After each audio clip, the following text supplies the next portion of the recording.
गुरु गोरखनाथ जी रैदास जी के यहाँ है। परम सिद्ध संत गुरु गोरखनाथ जी नाथ संप्रदाय के आचार्य।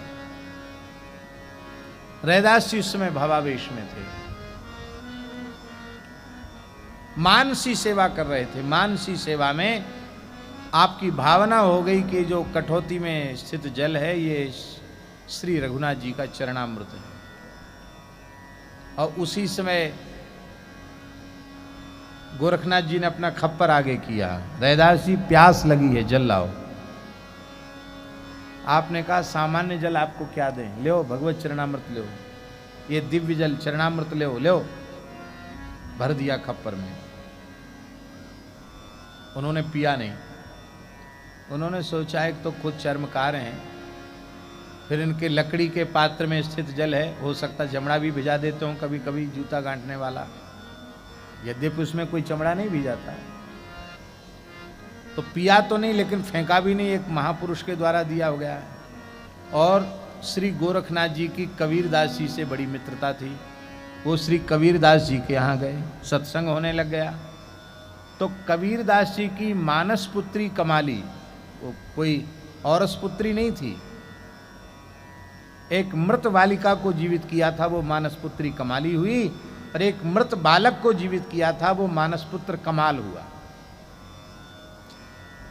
तो कमाली ने कहा गोरखनाथ जी से कि काका जी ये क्या है। अरे बोले हम तुम्हारा एक काका है रैदास, उनके यहाँ गए थे, प्यास लगी थी तो पानी मांगा तो उसने अपने कठौते के पानी दे दिया, तो मैं दूसरा जल लाऊं, आपकी अनुमति हो तो मैं इसको पी जाऊं। हाँ हाँ तुम पी जाओ।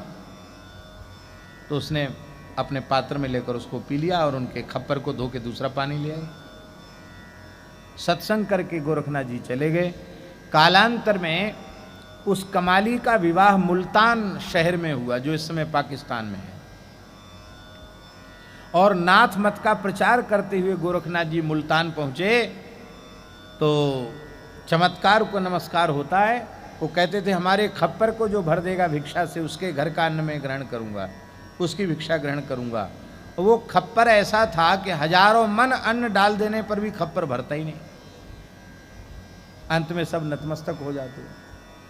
तो कमाली का विवाह मुल्तान में हुआ था। उसने अपने पति से कहा कि मेरे पिताजी के परम अंतरंग सखा श्री गुरु गोरखनाथ जी आए हैं, इस नाते से मेरे काका लगते हैं, उनको अपने घर पर न्योता करो। कहा देवी हम गरीब लोग हैं, बड़े बड़े राजा लोग उनका खप्पर नहीं भर सकते, हम कहाँ से भरेंगे। अरे बुला तो लाओ उनको। बुला के लाए, बोले हमारा खप्पर भरेगा। बोले जरूर आओ। तो जैसे ही उन्होंने खप्पर आगे बढ़ाया तो एक चम्मच भात लेकर के ऐसे ही डाला खप्पर में, पूरा खप्पर एक चम्मच भात से भर नहीं गया, भात नीचे गिरने लग गया। आश्चर्यचकित हो गई कि ये गोरखनाथ जी आश्चर्यचकित हो गए कि ये विलक्षण इतनी महान सिद्धि से संपन्न ये सामान्य स्त्री, ये सिद्धि इसमें कहां से आई। बोली देवी गोरखनाथ की सिद्धि को व्यर्थ कर देने वाली तुम कौन हो। कहा आप भूल गए, मैं आपकी गोद में खेलती थी, श्री कबीरदास जी की मानस पुत्री कमाली हूं। अरे कमाली, ये कमाल तुझ में कहां से आया। बोले मेरा कमाल नहीं है, रैदास जी के यहां से जो जल लेकर आए थे वो मैंने पी लिया, उसी से सारी सिद्धियां मेरे भीतर प्रकट हो गई। जो कुछ एक महान तत्वज्ञ को मिलना चाहिए वो सब मुझे मिल गया, उसी के बल से मैंने ऐसा किया। अच्छा, तो प्रेम से उन्होंने ग्रहण किया और ग्रहण करने के बाद तत्काल योग बल से अंतर्धान होकर काशी पहुंच गए। अब पहुंच करके फिर रैदास जी के सामने खप्पर किया, रैदास जी प्यास लगी है, जल लाओ। रैदास जी ने कहा जब प्याते थे तब पिया नहीं।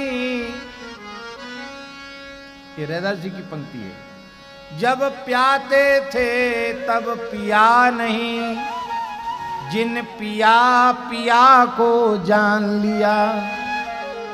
जब प्याते थे तब पिया नहीं, जिन पिया पिया को जान लिया। भूला जोगी फिरे दीवाना, वह पानी मुल्तान गया। अब वो पानी काशी में नहीं, वो तो मुल्तान चला गया। ये कथा हम इसलिए सुना रहे हैं कि आप पुराण की बात, पुराण में तो ऐसे तमाम प्रसंग हैं। इस युग में भी निम्न जाति में पैदा होकर भगवान की शरण ग्रहण करके जिन्होंने भजन किया, उनको क्या नहीं मिल गया।